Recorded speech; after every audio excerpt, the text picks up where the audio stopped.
السلام عليكم ورحمة الله وبركاته. dhammaan asxaabta ku xiran janalka Ilyas Daacad soo dhawaada.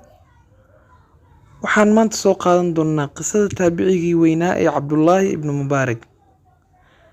Cabdullaahi ibn Mubaarak ayaa sanadkii uu xajin rabay waxa uu go'aansaday inuu asxaabtiisa soo macsalaamay inta aanu safrin. Haween ayuu baxay, waxa uu arkay haweeney dhar wasakh badan wadata, aad u caataysan.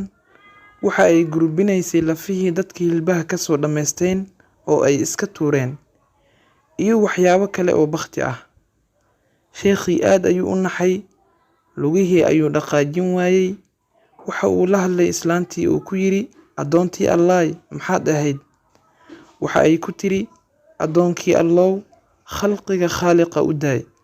Maxaa yeelay khalqiga arrimahooda Allah ayay u taal."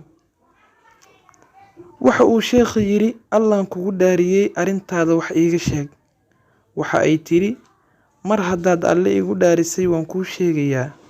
Qisadii ayay bilowday iyada oo ilmeynaysa ama ooynaysa. Waxa ay tiri, "Ilaahay ayaa bakhtiga inoo xalaaleeyay. Waxa aan ahay garoob faqiirad ah. Waxa aan hooyo u ahay 4 gabdhood oo uu aabahood dhintay. Cidna wax nama siiso. Cid waxna siisana waynu weynay. Qof walba albaabka ayuu naga xirtay. Baahi daran ayaa nagu dhagtay. Marka si aan naftooda iyo taydaba aan u badbaadiyo ayaan halkan waxaan ka guranayay waxyaabo na anfaco." Sheekhii isaga oo ilmeynaya ayuu yiri, "Qabso amaanadan." Waxa uu siiyay lacagtii uu xajka ku aadi rabay oo dhan.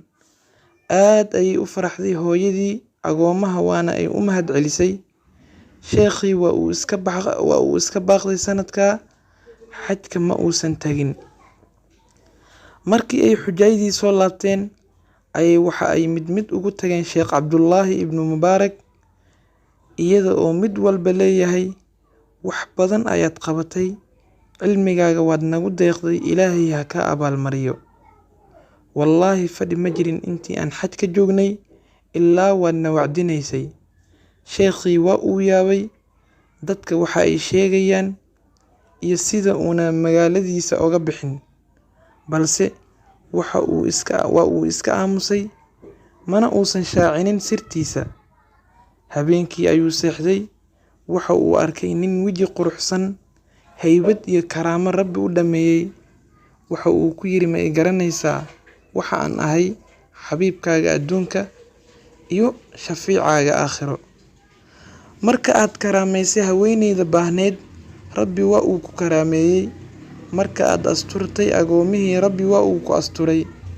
Ilaah malag ayuu suuradaada u yeelay oo beddelkaaga xajinayay. Sanadkan qof walba waxaa la siiyay darajada 1 xaaji, balse adiga waxa aad heshay darajada 70 xaaji. Qisada waxa aan ka baranaynaa in ayna murjiyaan arrimaha muslimiinta, ama aan ka murgoono dhibaatooyinka haysta dadka muslimiinta ah, oo aanu had iyo jeer kaalmeyno masaakiinta iyo agoomaha. Waxaadna ogaataa xaj sunno ah waxaa ka fadli badan kaalmeynta walaal baahan. Waxaad kaloo ogaataa gudida qof muslim ah dantiisa in Rabbi taada. Dhageysta, waad ku mahadsan tahay daawashada muuqaalkan. Haddii aad ku cusubta janalka, please subscribe. Haddii aad ka heshay fiidiyogan, like ta nagu dhiirigeli. Mahadsanidin.